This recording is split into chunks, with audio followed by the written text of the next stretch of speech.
I grew up in an East Midlands boot and shoe town where everybody worked in a boot and shoe factory. And to be honest, that was probably what my parents imagined where I would finish up as well. I was always interested in music from a very early age, and I believe around 7 or 8 years old, I built my first guitar in my dad's workshop, just out of old wood and bits of string. And so I was hooked very, very early that this was a cool thing to do. And by the time I went to the grammar school at the age of 12, I was deeply involved in music. And before too long, I'd met some kindred spirits. And from the age of 13, we got our first band together, playing in many, many different styles, from punk to new wave, country, blues, you name it. We'd tried our hand at it to get some level of fame and fortune. When the punk scene started, we played in London at the Roxy and the 101 Club, and with bands like The Damned and UK Subs. We would get paid £5 for the gig, which didn't even cover our petrol costs, but just having a totally enjoyable time. During this period, I was constantly building cases for my guitars, for the speakers, for everything I was building boxes for in my parents' backyard. And it was critical for me, even though we were not a pro band, that we looked pro.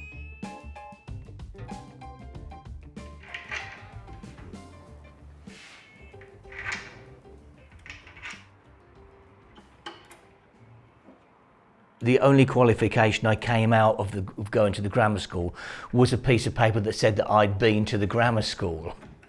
But that was enough to get me an engineering apprenticeship, much to my surprise, not knowing how important it was going to be to me later in my life. I subsequently worked as a freelance engineer all over the country, on oil platforms in the North Sea, on Air Force bases, all manner of engineering work. My wife, she was an au pair, a German au pair. Our first daughter was born, and my wife was fairly keen that she should learn to speak German as well as English. So we decided to move to Germany, and it didn't take me too long to get a band together. Up until then, I've been mainly the front man, I've been mainly the singer. Decided I wanted to get my guitar out again, and I realised that I needed something to help me cover up my inadequacies. So I thought, what better than get a flanger? I added a few more pedals, and I was having to put all this gear together at every rehearsal. I thought, right, I really need some sort of box to put these things in. I had an idea immediately of the box I was looking for, but I couldn't find any manufacturer that built it. I thought, well, I really ought to build one myself. I then built prototypes at a friend's workshop, and there just happened to be a rehearsal room next door to the workshop. I popped round there, knocked on the door and said, guys, have a look at this pedal board I've built. And I went back into the workshop, and about 10 minutes later, there was a knock at the door, and the bass player came in and said, that's really cool what you've built there, and I write for Guitar and Bass magazine. Shall I do a story on you? That really probably was when the train left the station. I started getting inquiries.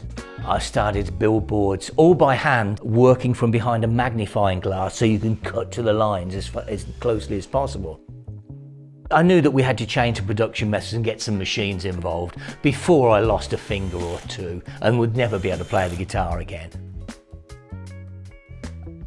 I was talking to one of my old band colleagues in a pub one night. His name's Terry Woods, and he was just the guy to help me with this because he was working in Formula One. And we spent the next 18 months looking at the design until we've got to where we are today. Visually, it hasn't changed much at all from the very, very first board, but the actual flexibility and the way it's actually assembled has changed dramatically. We ship our boards all over the world. We're currently in 59 countries. New Zealand, Alaska. We've just shipped a board out to Greenland.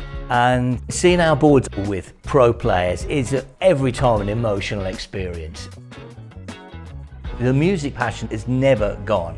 And every single board is a labour of love.